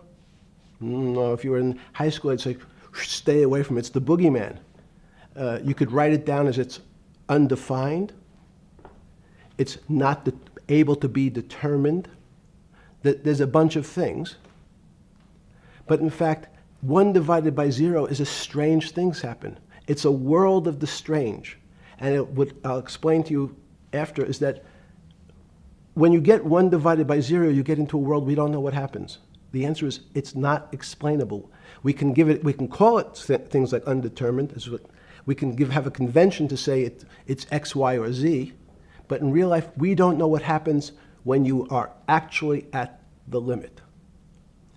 So Newton thought the same concept is that the limits were God. You got close to God, but you could never be God. He had this sort of religious interpretation. Okay, I want to go back to Newton. Why is Newton such a big dividing line in mankind's history? What is it about Newton? What is it about what he tried to solve? What did they not know beforehand? And because we live to a degree in a Newtonian universe, although I realized later subparticle atomic physics, but at least for a while it was Newtonian. So what's the dividing line? Why is he so important? Why is he an inflection point in mankind's movement from the swamp to the stars? It's a great question. Stars were by Kepler. What Newton starts to allow us to do is to make accurate predictions. Remember that we've talked about that with money, about the things in our physical world, how cars, he didn't have cars, how horse carriages moved, how bowling balls moved, how pool cues and pool table balls. Had people tried to solve that before Newton? Had Many, people many. tried it? Heraclitus or Plotinus, Pythagoras, had these greats that we hear about, had they tried to solve the same problem? Not the same problem. They tried to again, what Pythagoras does, he starts to figure out this relationships in triangles. For example, everyone knows the a squared plus b squared is equal to c squared. That Pythagorean theorem, which is basically says these shapes in a triangle, each side of the triangle has a fixed relationship with the other two sides. That's strange. He knew, again, but it was all numbers. This was a system of things in the physical world, and Pythagoras says we can start putting numbers on things that help you predict how they will behave. You can add two triangles and make a square, some different shapes.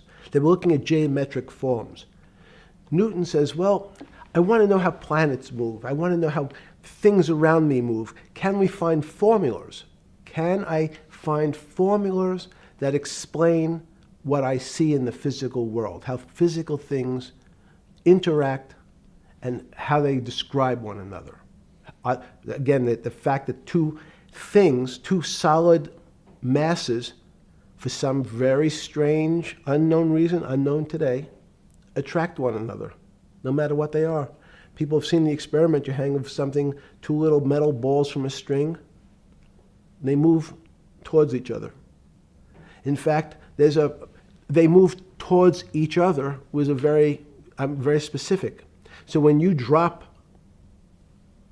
the ball to the floor of this room, Newton says, in fact, the room came up a bit to meet the ball. The room moved. It's imperceptible. You can't really perceive that motion, but they attracted each other with certain ratios. So he started to be able to measure things in the physical world. And that was great advances.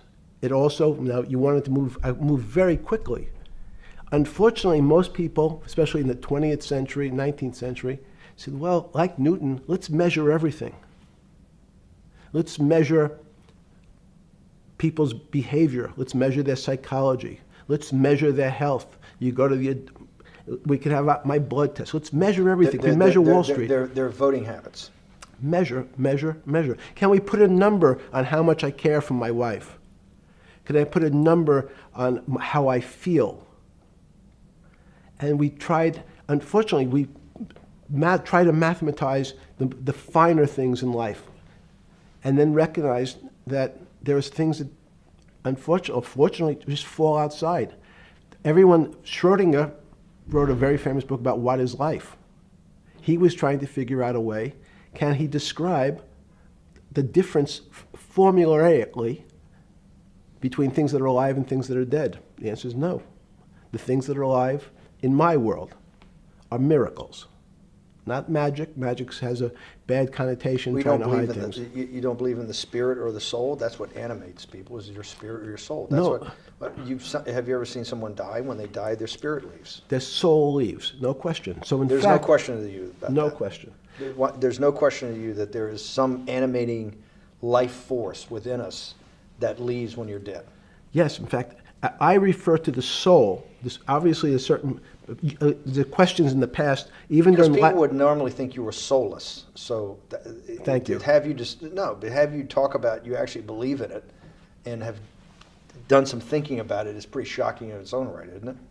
Well, again, mathematics, Leibniz thought. So Newton was at Cambridge, and he was the head of the math department, right? He's a professor, essentially. Yes. But Leibniz, was Leibniz a German professor? Yes, but what Leibniz said is the soul is so strange because God took chemicals, which is simply the material, like tables, and he somehow made this material able to have a thought. How strange is that? Not only does it have a soul, but some way it was put together that this material substance is able to think. So when you say to me, it's obvious to everyone that there's such a thing as a soul. Now, if you're part of the Charlatanville, you'll try to explain it to people. The soul I describe as the dark matter of the brain. Why is it dark matter? Because in high energy physics nowadays you hear terms of dark matter, dark energy. Again, terminology, it's a complicated term. Why is it dark matter? Because we can't see it, that's all.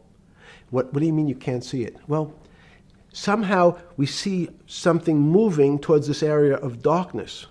Something, I can see this thing. This appears to me to be empty. It's just black. But I see it being drawn this way. So I say, well, I know if this were matter, that would follow that equation. If this was solid, it would explain the way this particle moves. But I can't see anything here. So I'll just call it dark matter. And I'll say, I don't know what it is, but it behaves as if there was something there. The soul is obvious to everyone that there's something different between things that are alive and things that are not alive. But we have no idea what it is. It's currently unexplainable. I believe we need an entirely different system of analysis to try to figure out. But Sorry.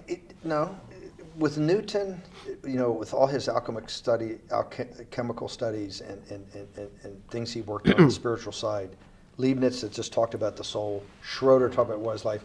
If a modern scientist or someone that you funded at MIT or at Harvard or one of these things talked in those types of terms, they would be considered to be a wingnut today, wouldn't they?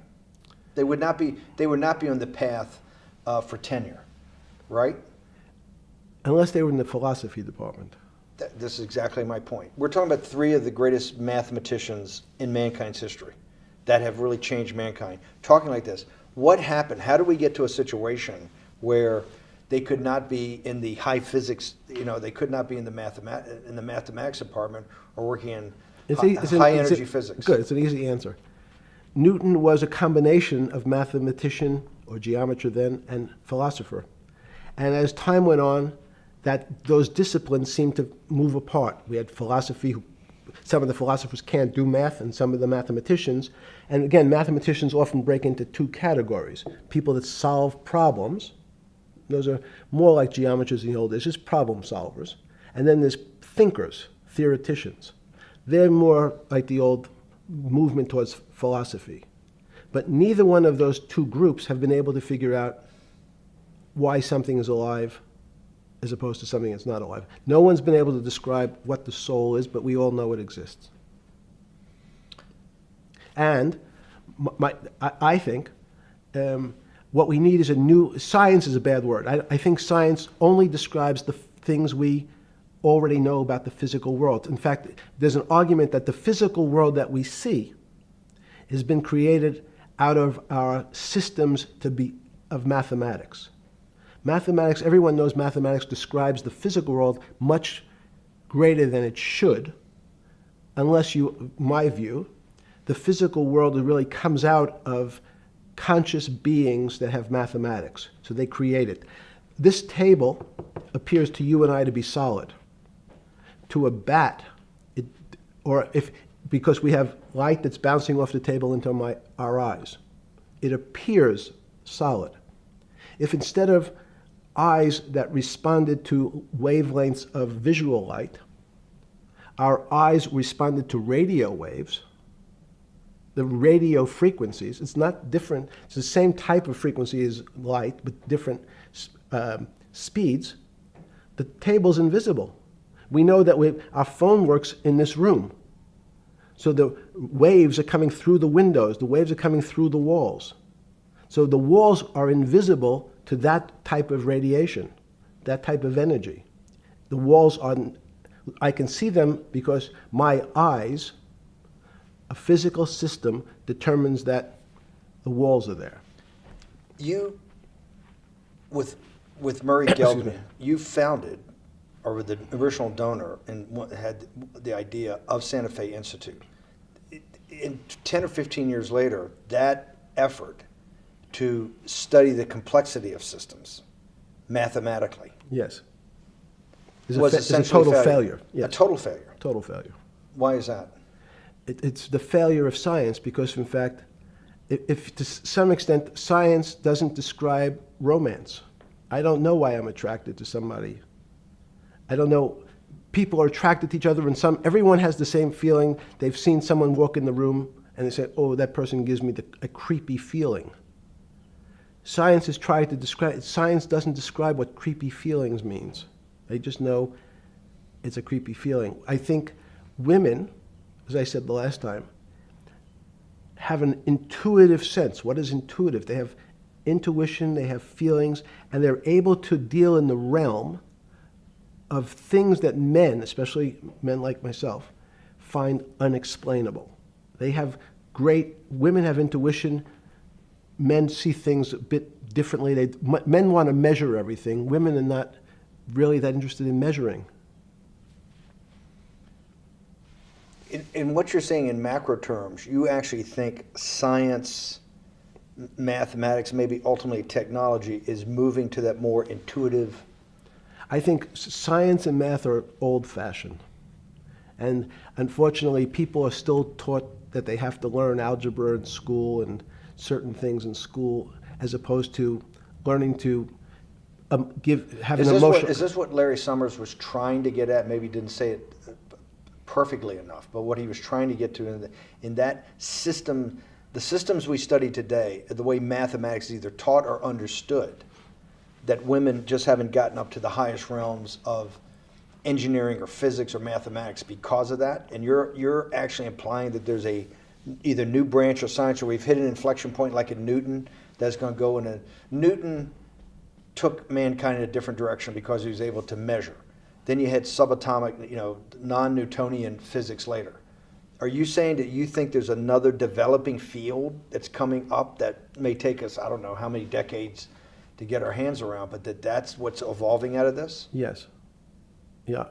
In fact, I think that mathematics, it's not the end of science. Every year someone says it's the end of, we can't discover everything. There's lots to discover with relationship to the physical world, but we know a lot already. In respect to the unexplainable world, we almost know nothing. Women, again, sense it. And instead of Larry Summers, I won't digress too much, but Howard Gardner early on said, there's not one form of intelligence. It's not mathematical intelligence. There's emotional intelligence, this kinesthetic intelligence. There's this argument that I reject that black people are less intelligent than white people. It's not true.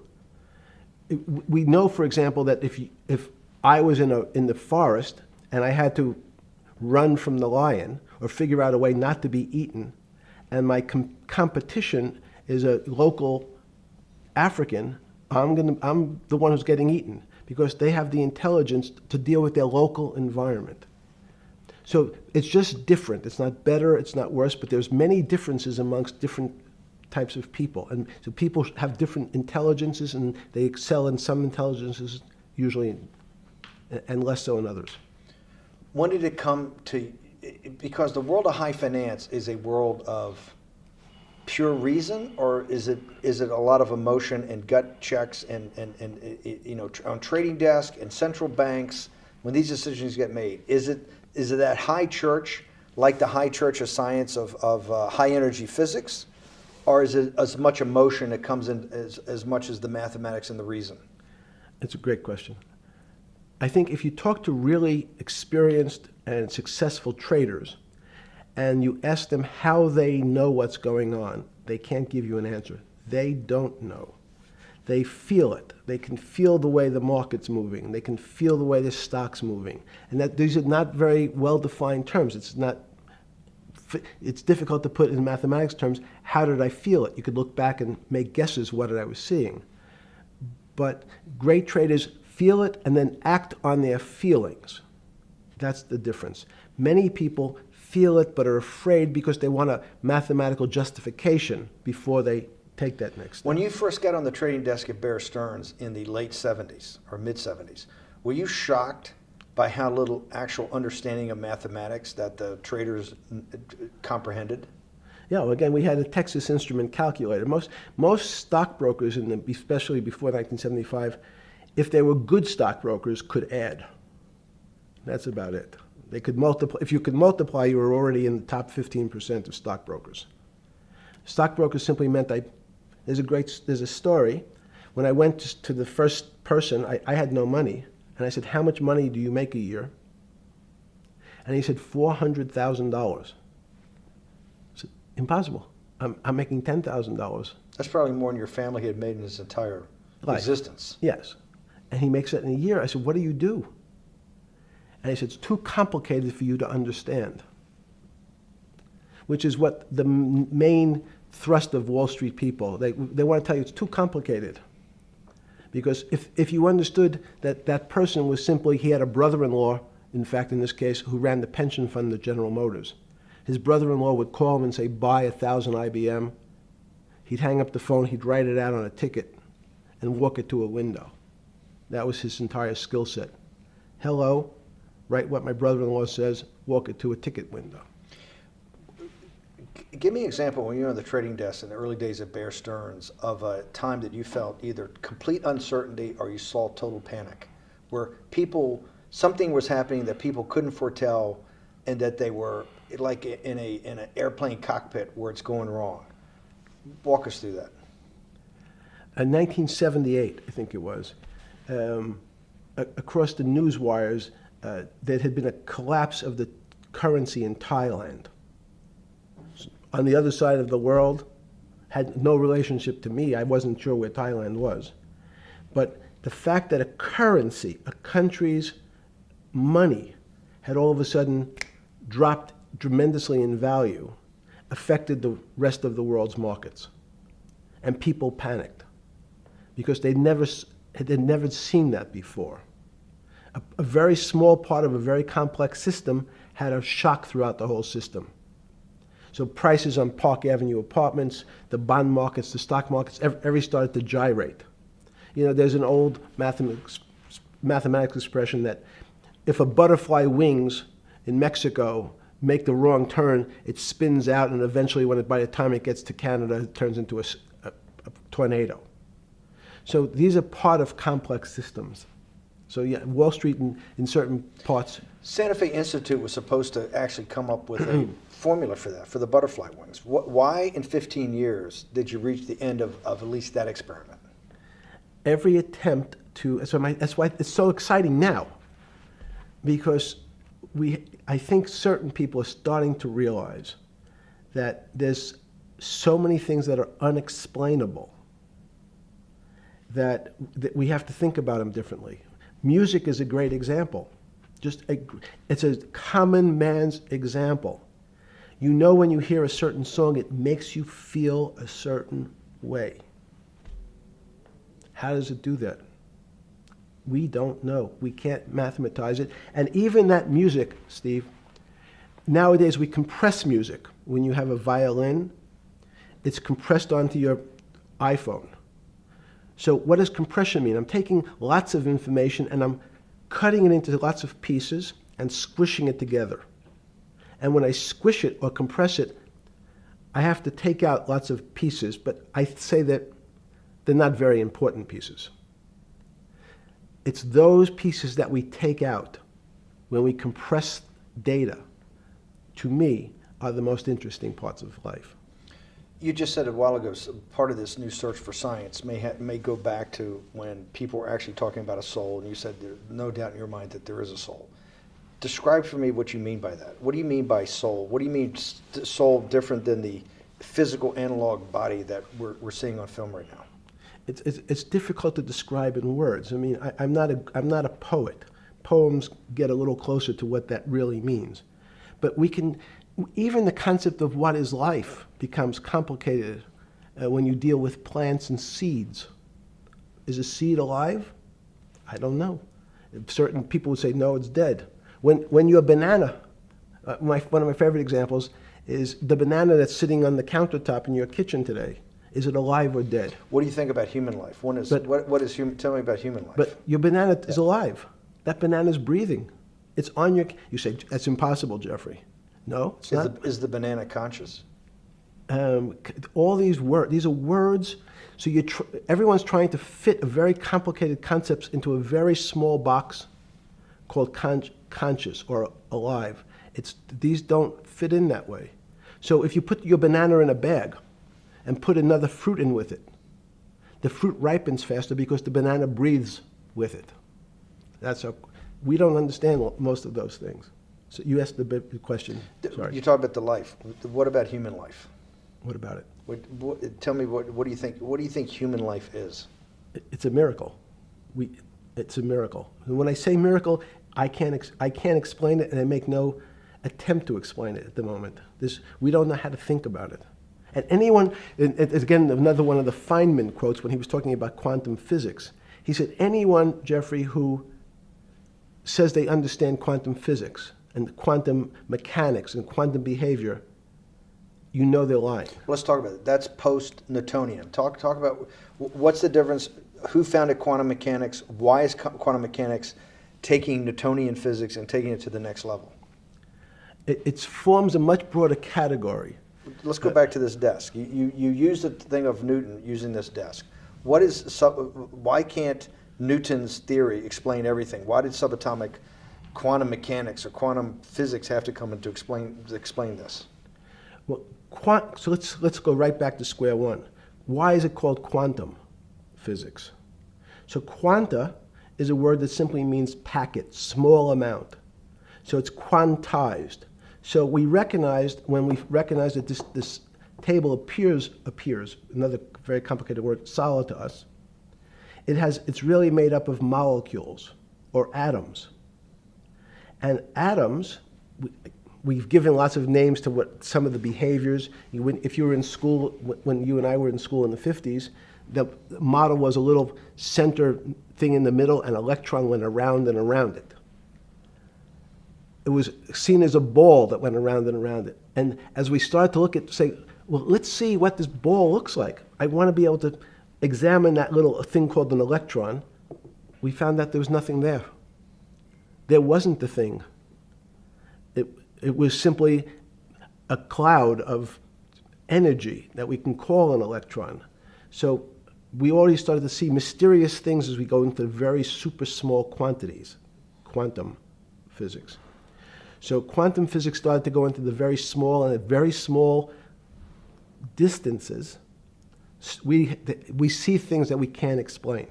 We just cannot explain. How am I doing on time?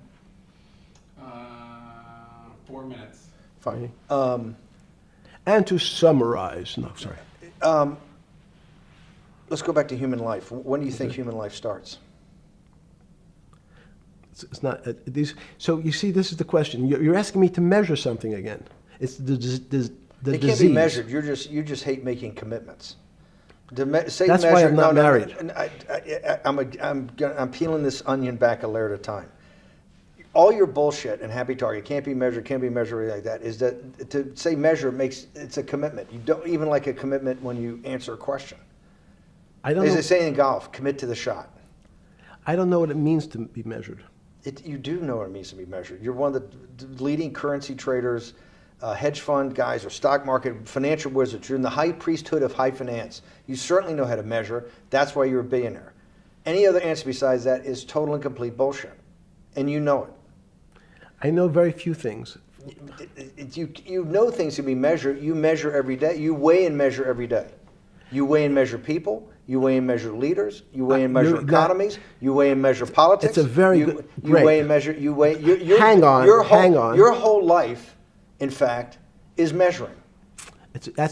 So what you've now done is a great thing, is you've used the word measure, a mathematic term, in the common vernacular and abused it. So I don't even recognize what it means. It's so abusive to my field. Why? Let's go to that. In mathematics, measure means what specifically? There's no specific. It's an approximation, or giving something a number. Einstein said, we're not asking you to go to the ninth decimal point. Oh, you didn't say that before. No, you're not going to the ninth. I don't even. What if I say measure how tall are you? You'd say in your case 6 foot. 6 feet. But is it 6 foot 1 inch? Give or take, between 5'11" and 6 feet. But what's that? But I want. So the question is, I want an accurate. I got Zeno's paradox. I don't even know what it means to measure you. Am I measuring the top of your hair, the top of your skull, the finer, the more. You're being rabbinical. This is like. I shaved my beard off. I used to be rabbinical. No, my point is, isn't that going through the Torah where you're parsing every definition? No, so, however we broadly define measure, your life literally is about measurement, is it not? It's about putting numbers on things so that I can try But that's my measurement. best. That you can call it whatever you like. If that Well, that what do makes you ca- feel what- better. What do you know? No, Because I I'm wanna trying make to you relate it happy. back to your scientific inquiry. No, even a number. People don't. A number is a complicated When thing. did you come? When did you come to this inflect? When did you come to this aha moment? Was when it was in your solitary confinement, when the biggest financial crisis in world history was going on, in your 7x9 jail cell with your metal bed and your two brushes because you were a trustee with the brown uniform on, trustee spelled wrong. Is that the moment of clarity that you had about science and Newtonian physics and everything that we can measure is really not going to be the way we go forward? It's going to be much more esoteric, emotional intelligence thing. Was that your moment of clarity? I wish it was, because it would make such a great story for this interview, but it's not. It's the fact that I lead such a privileged life to come across. But when did you? If it didn't happen then, when did it? Or did it happen before? I was then? going to hopefully Okay. get to the. Okay. I'm in a privileged position to have some of the world's smartest people come to my house and tell me what they think about different subjects, and I finally realized that the thing that they had most in common was there was this area, no matter how smart they were, that when I asked them the questions, they said they'd have to resort to a 500 or 1,000-year-old response to that question, which was, I don't know. You know who else found that out? Socrates. That's what Socrates kept doing, right? Socrates kept asking all the experts. He would go through, question after question after question, and realize at the end they didn't really know. They really didn't basically understand what they were talking about. And one of the things that people won't enjoy, it turns out that potentially one of the bad things to teach children is how to write. Writing, reading, and arithmetic everyone's supposed to be taught. But writing forces you into a very narrow channel of thinking. You have to write in a certain form, in a certain way, in a certain linear pattern. So your thinking becomes somewhat narrow. The reason I brought up writing is one of the recent discoveries of mine with respect to Socrates, Plato, and Aristotle is they never wrote anything. They spoke, and people around who could write wrote. Socrates could think. So that was. Jesus of Nazareth was the same way, right? Never wrote anything. I thought he was a carpenter. He was a carpenter. Didn't he need like a little carpenter's tool? I don't want to get that. But at least his written record. Right. One last thing. Sure. Thank you for having me to your house.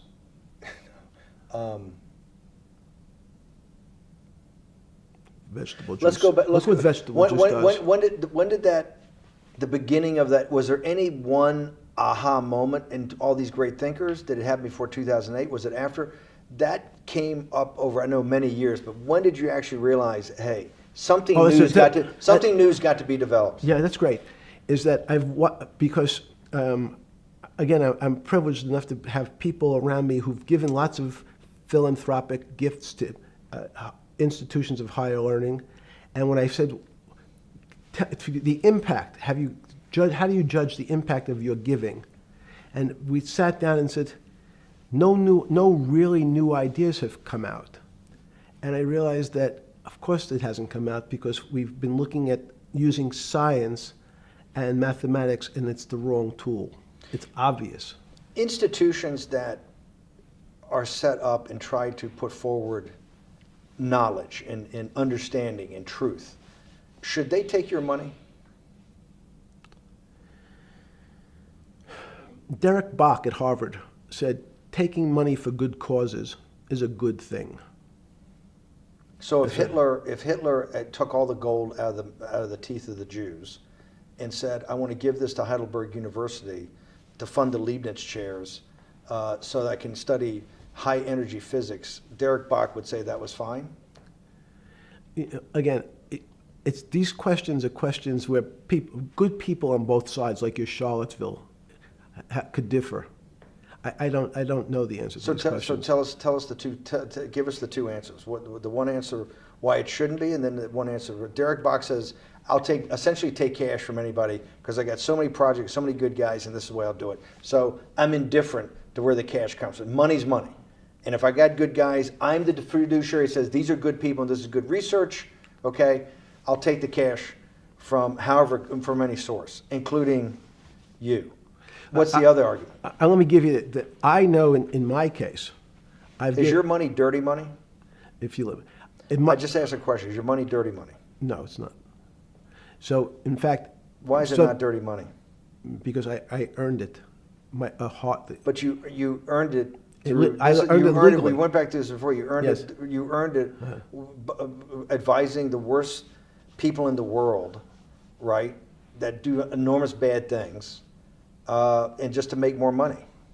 So instead of asking me the question, should you take the money? Because I think it's a legitimate question. You think it's a legitimate question? Yes, no Why? question. Because I think about, ethics is always a complicated subject, but I can tell you that with the money I gave to help try to eradicate polio in Pakistan and India, instead of asking me whether that money should be given to these children for vaccines, I think you might want to ask their mothers who received the vaccine, who know their child now won't get polio, and ask them if Epstein should have helped these people. You're a mathematician. If we walked into